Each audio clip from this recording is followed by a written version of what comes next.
Dear tax aspirants, tax solutions consultancy के platform के under public taxation course design किया गया है, जिसके अंदर हम आपको खुशामदीद कहते हैं। इसके इंट्रोडक्टरी लेक्चर में हम आपको बहुत सारी चीज़ों के बारे में आगाह करेंगे।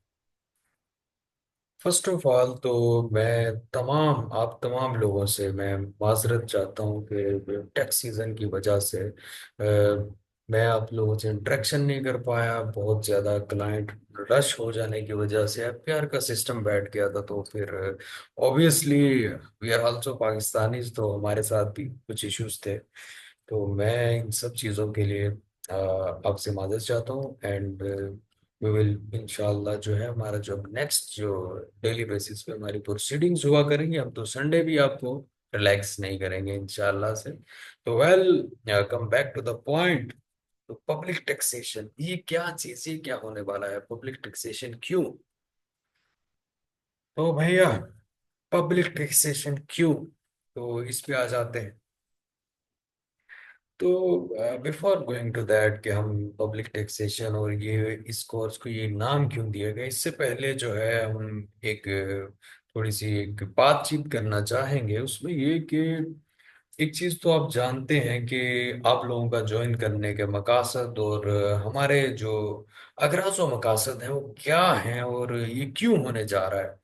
तो एक चीज तो अंडरस्टैंड करें कि हम सब की लाइफ में फाइनेंशियल असिस्टेंस की प्रॉब्लम्स हैं, जिसकी वजह से हम ये काम कर रहे हैं। Simple one liner.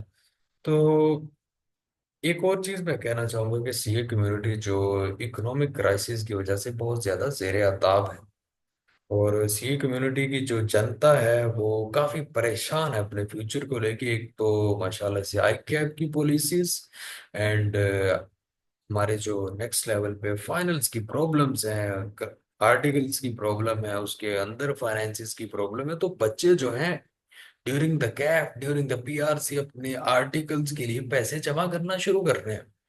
ये क्या हो रहा है? ये इसलिए हो रहा है कि ड्यूरिंग द आर्टिकल्स लोग समझते हैं, फैमिली समझती है खास तौर पे कि आप इंडिपेंडेंट हो चुके हैं, फाइनेंशियली इंडिपेंडेंट, जॉब कर रहे हैं, जबकि कुछ भी नहीं कर रहे भैया। वहां पर काम हो रहा है, जस्ट काम हो रहा है। और बच्चों के साथ जो है एक ना इंसाफी और ज्यादती है कि एक बेसिक पे से भी कम जो पे दी जाती है स्टाइपेंड के तौर पे, बहुत कम दी जाती है। एंड फर्म्स जो हैं वो स्टूडेंट्स की जो जरूरियात है वो मीटअप नहीं कर पा रही। तो ऐसे में स्टूडेंट्स डिप्रेशन और अदर मसाइल का जो शिकार हैं, उसके लिए जो अभी ऑन गोइंग स्टूडेंट्स हैं वो क्या कर रहे हैं, जो इसमें जाने से पहले ही खुद को फाइनेंशियली स्टेबल करना चाह रहे हैं। तो हमारा पब्लिक टैक्सेशन का कोर्स दरअसल टारगेटेड ऑडियंस पे बेस है, जिसके अंदर हम लर्निंग के साथ अर्निंग करने जा रहे हैं। और जस्ट हमारा मकसद जो है यही है। हमारा मकसद बिल्कुल भी ये नहीं है कि इनकम टैक्स ऑर्डिनेंस के अंदर क्या लिखा हुआ है या उसके अंदर हम उसकी डाइसेक्शन पे लगे हुए कॉन्स्टिट्यूशन पे बात कर रहे हैं। ऐसा कुछ नहीं होने वाला यहाँ। एक चीज तो ये क्लियर कर दूं मैं, टैक्स सॉल्यूशंस कंसल्टेंसी जो है इसके अंडर जो आपको चीजें सिखाई जा रही हैं, सॉरी फॉर द ये बैकग्राउंड में हॉर्न के लिए हम माजरत चाहते हैं। तो मैं एक चीज बताना चाहूंगा कि पब्लिक टैक्सेशन हमने इसको नाम क्यों दिया। द रीजन, बहुत बहुत सारी रीजन है। तो वन ऑफ द रीजन मैं आपको बताता चलूं कि public taxation revolves around the public. और हमारी एक टारगेट ऑडियंस है जो कि 25 करोड़ पाकिस्तानी है, ये सारे पब्लिक में आते हैं। और हमारी ये टैक्सेशन है जो हम आम पाकिस्तानियों को, जनता को सर्व करने के लिए जो हम टैक्सेशन ला रहे हैं, उसके अंदर जो हम उनको फैसिलिटेट कर सकते हैं, ये it's all about public taxation. Public को सर्व करने के लिए जो पब्लिक के टैक्स मैटर्स हैं हम उनको यहाँ डील कर रहे हो। तो एंड बहुत सारा जो है एक चीज होती है कि जब बहुत सारे जो बच्चे हैं उनके क्वेश्चंस होते हैं कि टैक्सेशन का क्या स्कोप है, कि कोई भी डिग्री ज्वाइन की जाती है तो लोग सवालात करते हैं कि हम ये कर रहे हैं, बीएस आईटी में कर रहे हैं, बीएस कंप्यूटर साइंस कर रहे हैं, सॉफ्टवेयर इंजीनियरिंग कर रहे हैं, केमिकल इंजीनियरिंग कर रहे हैं, तो बीएस जुआलॉजी कर रहे हैं, ऐसे भी लोग हैं। एंड कुछ सीए कर रहे हैं, कोई एसीसीए कर रहे हैं। तो इन्होंने जब जब ये डिग्रियां ज्वाइन की तो ये क्वेश्चन आए कि हमारा जो है ऐसी चीजों में स्कोप क्या होगा कि हम ये क्यों कर रहे होंगे ना।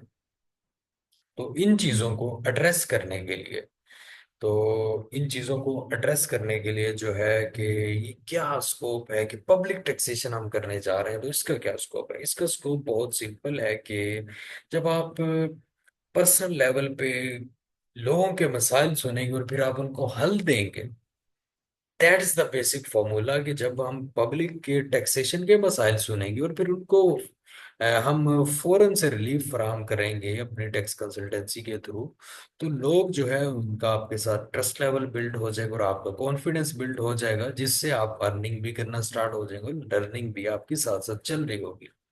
और यहाँ पर मैं एक चीज बताता चलूं कि कॉम्प्लेक्स टैक्स टेक्निक्स और कॉर्पोरेट टैक्सेशन, ये चीजें पढ़ने के लिए आपके पास सारी उम्र पड़ी हुई है। आप हम में सीख लेंगे, आप बुक्स में पढ़ लेंगे कि कॉम्प्लेक्सिटीज क्या है टैक्सेशन की। हम यहाँ वो नहीं कर रहे होंगे। हमारा मकसद यहाँ पर आम पाकिस्तानी है। आम पाकिस्तानियों को सोल्यूशन चाहिए, उनको सेक्शन से कोई गर्ज नहीं है किस सेक्शन के तहत ये होगा। उनको मकसद है कि उनको बिजली के बिल ज्यादा आ रहे हैं, उनको उस पर कैसे रिलीफ मिल सकता है, उनको विद होल्डिंग टैक्स के बद में बहुत सारे सामान पे टैक्सेस का सामना है, वो उनसे कैसे उनकी जान छोड़ सकती है। लोगों के बेसिक मसाइल हैं ये, इस पर हम बात कर रहे होंगे। एंड इसके अलावा जो है ये जो स्किल आप सीखने जा रहे हैं, मैं एक चीज आपको बताता चलूं कि ये बहुत यूजफुल होगी आपके लिए आगे लाइफ में। और अब तादमे हयात, मतलब कि जब आप जब तक आपकी जिंदगी है, ये चीज जो आप सीखने जा रहे हैं, मतलब आपके पास, आप अभी फर्ज करें 20 साल के हैं, आप 40 साल के हो जाते हैं, आप 50 साल के हो जाते हैं, आप 70 ईयर्स पे पहुंच जाते हैं। ओहो, sorry for that, it's too much noise. तो ऑनलाइन सेशन भी इसीलिए नहीं रखा था, ताकि जो है, एक तो डिस्ट्रैक्शंस, इंटरनेट प्रॉब्लम सबके होते हैं, तो मैंने जस्ट रिकॉर्ड इसलिए कर रहा हूँ कि आपको रियल टाइम रिकॉर्डिंग प्रोवाइड कर दी जाए। तो इसमें एक ऐसी चीज है कि मैं बात कर रहा था कि हमने जो है इस चीज को अंडरस्टैंड करना है कि पब्लिक टैक्सेशन के अंदर जो है, हम इस हमने ये स्किल सीखा, हम 70 ईयर्स तक पहुंच गए। जब भी किसी को टैक्स का प्रॉब्लम हो, फर्ज करें आज 20 साल की उम्र में आपके पास एक क्लाइंट आता है कि मेरी सिम ब्लॉक हो चुकी है एफबीआर में, मेरा बिजली का कनेक्शन कटने का नोटिस आ चुका है, मुझे मैं क्या करूं। यही सवाल जब आपसे 70 साल की उम्र में होगा, तब भी आप रिजोल्व कर सकते हैं, उसको सॉल्यूशंस दे सकते हैं, तब भी अपनी कंसल्टेंसी के थ्रू अभी भी दे सकते हैं, जब आपको पता चल जाएगा ये कैसे सॉर्ट आउट किया जाता है। तो वेल, बताने का मकसद ये था कि स्कोप इज हेयर। टैक्स बहुत रेलिवेंट है पाकिस्तान के अंदर, इसके स्कोप में कोई शुबह शुबहात बिल्कुल भी नहीं है। और मजीद आपको बताता चलूं कि एफबीआर के जो रिसेंट क्रैकडाउन अनाउंस हो चुके हैं, उसके अंडर तो आप भी टैक्स क्लाइंट बनने वाले हैं मेरे। तो रिसेंट क्रैकडाउन में अगर आप लोगों को भी किसी को मैसेज आता है सिम ब्लॉक का, या मैं एक चीज आपको बताता चलूं, ये मैं आगे क्वेश्चंस में कवर कर दूंगा, जो मैंने मोस्टली आप लोगों के क्वेश्चंस हैं उसके अंडर आपको बता दूंगा कि ये मैंने क्यों कहा कि आप भी अगर क्लाइंट बने तो कैसा होगा।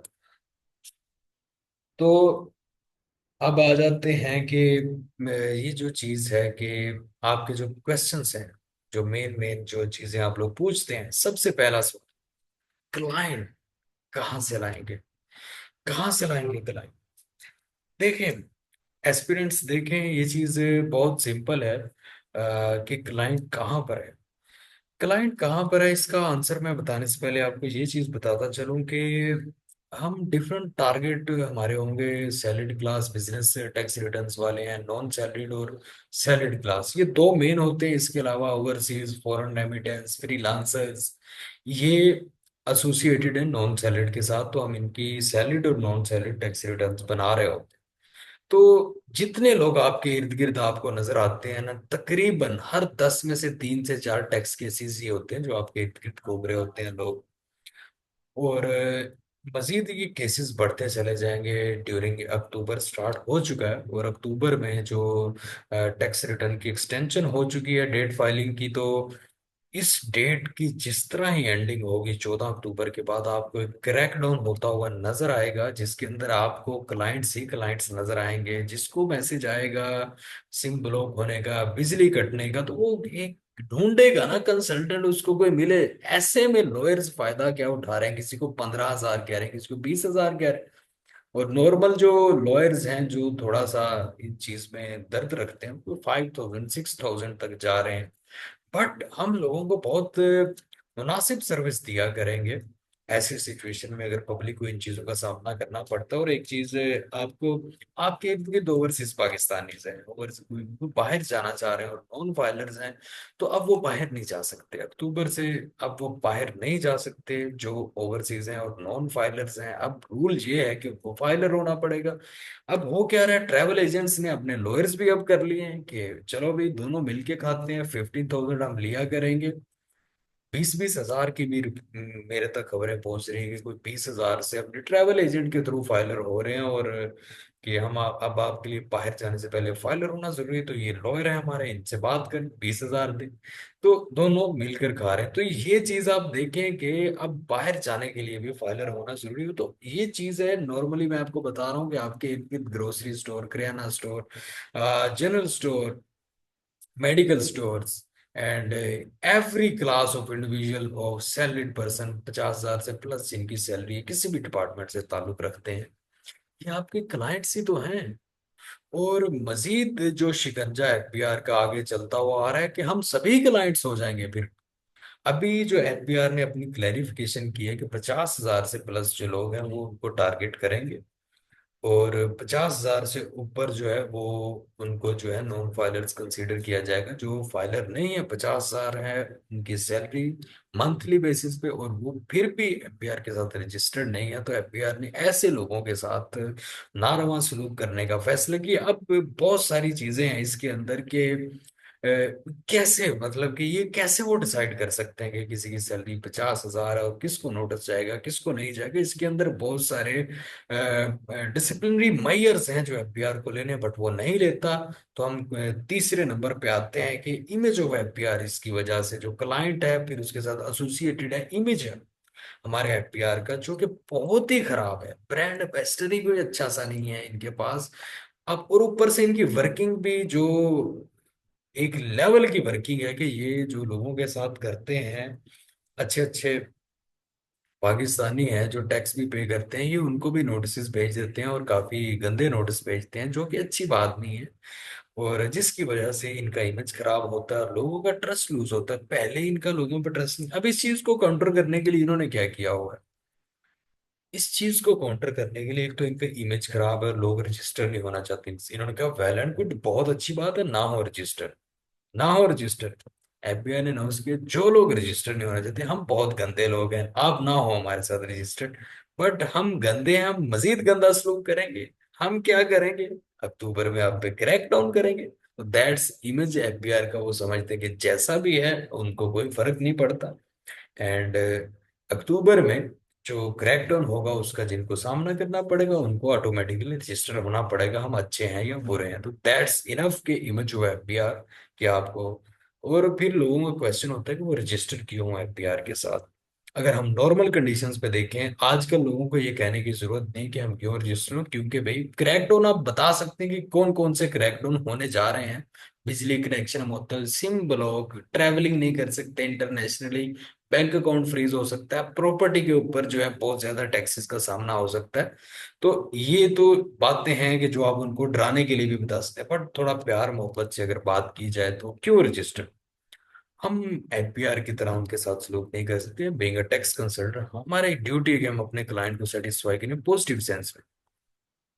हम उनको जो है टैक्स रिटर्न फाइलिंग में उनको थोड़ी सी जो उनकी मिथ बनी हुई है जो टैक्स रिटर्न के रिलेटेड, के टैक्स रिटर्न जो सालाना जमा करवाएंगे, इसका हरगिज मतलब नहीं होता कि आपने टैक्स ही जमा करवाना है। एक तो क्लाइंट को ये क्लियर करना होता है, इसका ये हरगिज मतलब नहीं।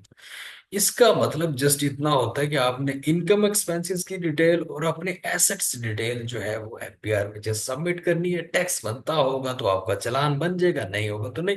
और बीइंग अ टैक्स कंसल्टेंट हमारी ये कोशिश होती है कि हमारे क्लाइंट को टैक्स पे करना ही ना पड़े।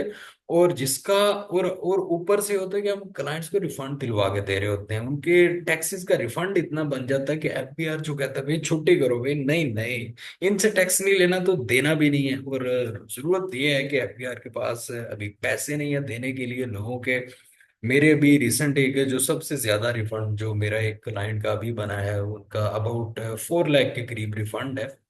और हम उस पर लिटिगेशन स्टार्ट करेंगे इंशाल्लाह। जैसे ही ये फाइलिंग सीजन क्लोज होता है तो फिर जो रिफंड की लिटिगेशंस हैं वो स्टार्ट हो जाती हैं, तो हम उस पर लिटिगेशंस करेंगे और अपना केस लड़ेंगे।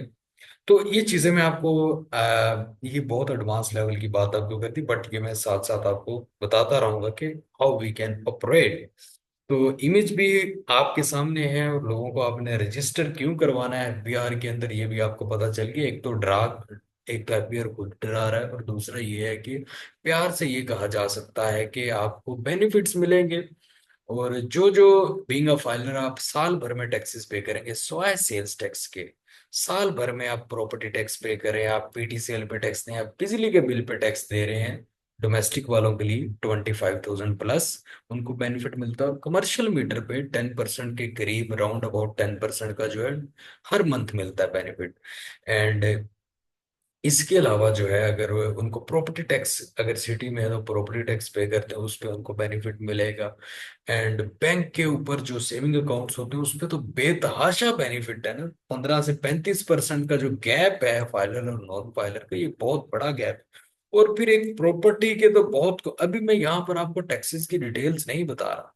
यहाँ पर जस्ट मैं आपको इंट्रोडक्टरी लेक्चर है हमारा, जिसमें मैं आपको बता रहा हूँ कि एक भरमार है टैक्सेस की, जिसका एक फाइलर को फायदा होता है टैक्स से। वो उसको बहुत, और जो वो टैक्सेस पे करता है उसके ऊपर उसको वो साल बाद अपने टैक्स रिटर्न में एडजस्ट कर सकता है। एडजस्ट और रिफंड में थोड़ा सा फर्क होता है कि कुछ टैक्सेस हैं जो एडजस्टेबल है और कुछ रिफंडेबल है। तमाम टैक्सेस रिफंडेबल नहीं होते। और but during the current scenario जो एफपीआर का चल रहा है, लॉ के सेंस में नहीं कह रहा मैं, ये एफपीआर के सेंस में कह रहा हूँ, ड्यूरिंग द करंट सिनेरियो जितने भी टैक्सेस एफपीआर ले रहा है लोगों से तमाम एडजस्टेबल है, कोई भी रिफंडेबल नहीं, क्योंकि वो रिफंड देते ही नहीं है, उनके पास पैसे ही नहीं है। उनके टारगेट्स पूरे नहीं हो रहे तो वो लोगों को देंगे कि गवर्नमेंट को, अपने स्टेट बैंक को जमा करवाएंगे। तो ये बहुत सारे इश्यूज हैं बेचारे एफपीआर के साथ, तो हमें भी ताउन करना पड़ता है अपने भाई के साथ। तो ये चीजें समझनी पड़ती। अब आ जाते हैं बेसिक लेवल ऑफ कम्युनिकेशन। अब मैंने ये सारी चीजें आपको क्लाइंट इमेज और रजिस्ट्रेशन बता दी। अब बेसिक लेवल ऑफ कम्युनिकेशन क्या है कि क्लाइंट के साथ आपने क्या बात करनी है, अब इस चीज पे आ जाते हैं। देखें, आपको क्लाइंट से नजर आए, एक तो है कि बाय फोर्स जिनको एफबीआर ने फोर्स किया और वो आपके पास आए, उनके साथ कम्युनिकेशन का स्टाइल हो रहा है। एक है कि रोजमर्रा में आपका जिनसे इंटरेक्शन होता है, अगर वो सैलरीड पर्सन है तो उनके साथ क्या बात करनी है, और अगर वो बिजनेस पर्सन है या शॉप रन कर रहे हैं, जिस तरह की भी पर्सनैलिटीज हैं, उनसे क्या बात करनी। देखें, हमेशा जो भी आपको जितने भी ये जितने शॉप रन कर रहे हैं लोग ना, मोस्टली पाकिस्तान में बहुत ज्यादा ताजर बरादरी है, तो जितने भी ये ट्रेडर्स हैं ना, इनके दुख है। इनका सबसे बड़ा दुख होता है बिजली का बिल, कमर्शियल मीटर पे जो इनको टैक्सेस का सामना है। तो पहली पल्स होती है इनकी पकड़ने वाली बिजली का बिल। दूसरी पल्स होती है इनकी विद होल्डिंग टैक्सेस, जिस पे आप इनको कहते हैं कि आपकी जो इनवाइस है उस पे आप टैक्सेस दिखाएं, आपको कितने टैक्सेस का सामना है। वो 2.5% के करीब टैक्सेस होते हैं पर बिल इनको, जो इनको पे करने पड़ रहे होते हैं बीइंग अ नॉन फाइलर। तो जब ये फाइलर हो जाते हैं तो उन टैक्सेस से जान भी छूट जाती है, और जो लिल बिट थोड़े से टैक्सेस होते हैं जो 0.5% के करीब होल्डिंग टैक्स पे का फाइलर को पे करना पड़ता है, वो टैक्सेस इनके बेनिफिट में ही है। वो कैसे इनके बेनिफिट में कि साल बाद अगर इनका रेवेन्यू और इनकी जो इनकम रेवेन्यू में से जो बनेगी वो 6 लाख से ऊपर चले जाती है, और उस पर इनको टैक्सेस का सामना होता है, तो वो विद होल्डिंग टैक्स हम वहां एडजस्ट करवा देते हैं। तो ये एक बेसिक लेवल है कम्युनिकेशन का, एक बिजनेस पर्सन से एक सैलरीड पर्सन का जो, उससे कम्युनिकेशन का आपका स्टाइल क्या होना चाहिए। क्या आप उसकी जब आप उससे बात करें तो आप लाजमी उससे पूछें कि आपका सेविंग अकाउंट है, या आप की जो आपकी सैलरी स्लिप पे डिडक्शन ओवर हो रही है या अंडर हो रही है, हम आपको टैक्स एडजस्ट करवा के दे सकते हैं। आपको टैक्स डिपार्टमेंट से भी, आप ये डिपार्टमेंट के रिलीफ वाली बात मैं आपको जब सैलरीड क्लास के ऊपर जब मैं आपको बता रहा हूँ, तो आपको डिपार्टमेंटल रिलीफ्स पे भी बताऊंगा कि कैसे डिपार्टमेंटल रिलीफ्स मिलते हैं। तो ये था हमारा आज का इंट्रो, जिसके अंदर जस्ट हमने इन चीजों को कवर अप करने की कोशिश की। और जस्ट आपको इंट्रोडक्टरी लेक्चर में बताया कि वाई इस पब्लिक टैक्सेशन, हमने इसको पब्लिक टैक्सेशन क्यों कह रहे हैं, हम इसको क्यों पब्लिक टैक्सेशन का नाम दे रहे हैं। तो ये रीजन है पब्लिक टैक्सेशन कहने की। और बिफोर एंडिंग दिस, आपके ज़रूर है बहुत सारे क्वेश्चंस होंगे, आप मुझे क्वेश्चंस वो अपने व्हाट्सएप कर सकते हैं। मैं आपके तमाम क्वेश्चंस के आंसर्स करूंगा। एंड इसके अलावा जो हमारे जो नेक्स्ट लेक्चर्स होने जा रहे हैं उसके अंदर हम हर कैटेगरी को डिस्कस करेंगे, और ईच क्लास ईच कैटेगरी को हमने कैसे डील करना है वो भी आपको आहिस्ता आहिस्ता समझ आना शुरू हो जाएगा। और आप बहुत जल्द एक्सपर्ट हो जाएंगे इन सब सिचुएशंस के अंदर। तो हमें दीजिए इजाजत। That's a great lecture today.